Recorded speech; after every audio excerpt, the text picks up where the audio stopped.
All right, welcome to Chapter 4, Section 2, Part 2. So this is the second part of Section 2. The title is Composition of Functions. So we're composing two functions together, okay?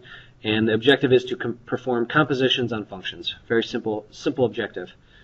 Just like a compound in science class or chemistry is made up of two elements, okay?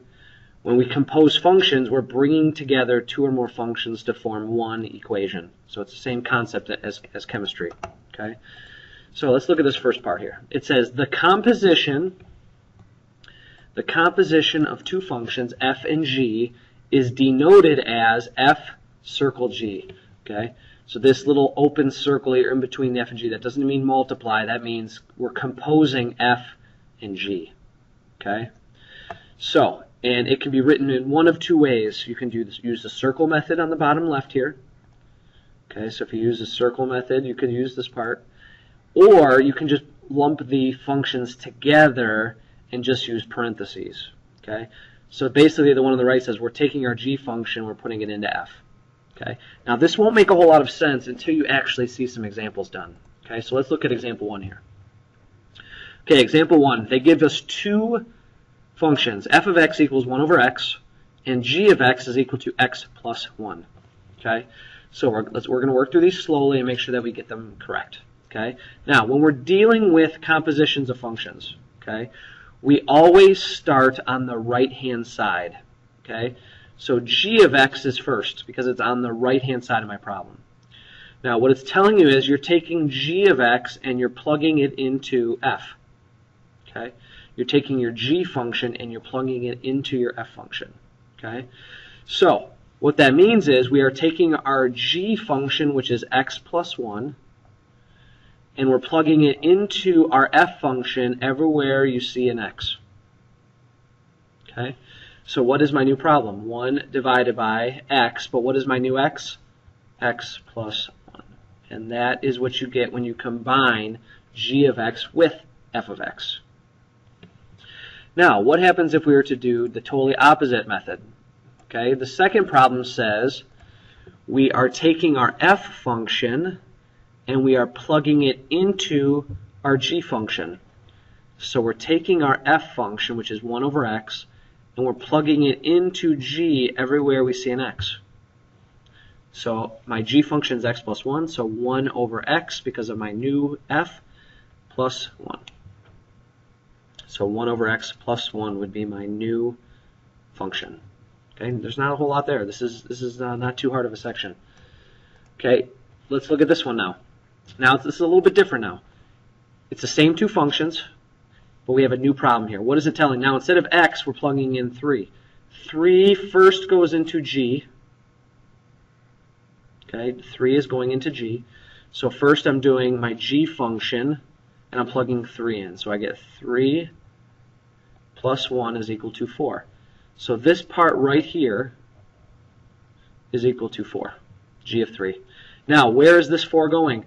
This 4 is now going into my next letter, which is f. So my f function is 1 divided by x. Well, what's my new x? 4. 1 divided by 4 is 1/4. Don't have to change anything. Okay, now let's try this one. This one says, first we're taking negative 2 and we're plugging it into f. So f is 1 over x, so 1 over negative 2. And now this negative 1 over 2 is going into g. So g is x plus 1. So negative 1/2 plus 1. I'm going to make it a fraction.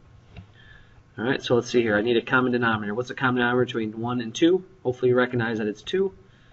So 1 times 2 is 2. What's another 1 times 2 is 2. So negative 1/2 plus 2/2 is positive 1/2. Okay, so this one we took negative 2, we plugged it into f, got an answer, and then we plugged that answer into g. So you always start on the right hand side. Okay.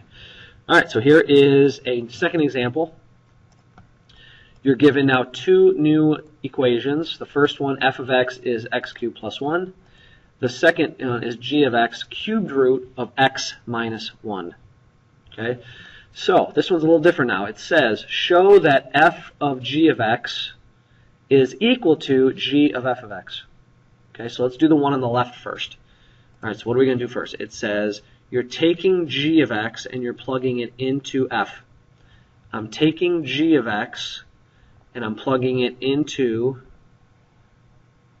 f of x, where I see an x. Okay, so parentheses, cubed root of x minus 1, parentheses, cubed. So this x turned into my g of x. So cubed root of x minus 1 cubed plus 1. Okay, going way back to probably algebra 2, taking the cubed of a cubed root goes away. And now I'm left with x minus 1 plus 1. What's x minus 1 plus 1? The 1's cancel. I'm left with x. So now we're going to see if that problem is equal to the problem on the right. Okay, so I'm going to take f of x and plug it into g. So let me get rid of this up here. So what is it saying again? It's saying that I'm going to take f of x. Sorry, I'm taking f of x and I'm plugging it into g. F of x is x cubed plus 1. It's going into g wherever I see an x. So cubed root of x, but x is now x cubed plus 1, and then I have a minus 1. Okay, so let's do the math here.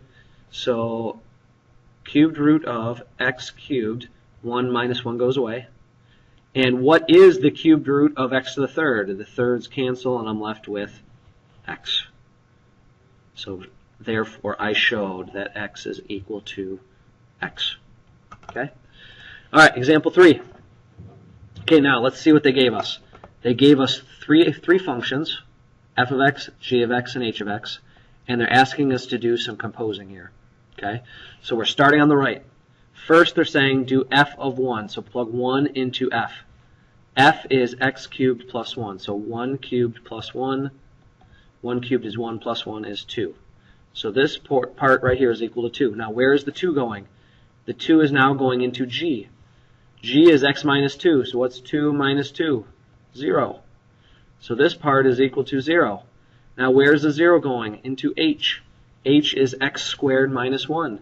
So 0 squared minus 1 is equal to negative 1. So the whole problem here is equal to negative 1.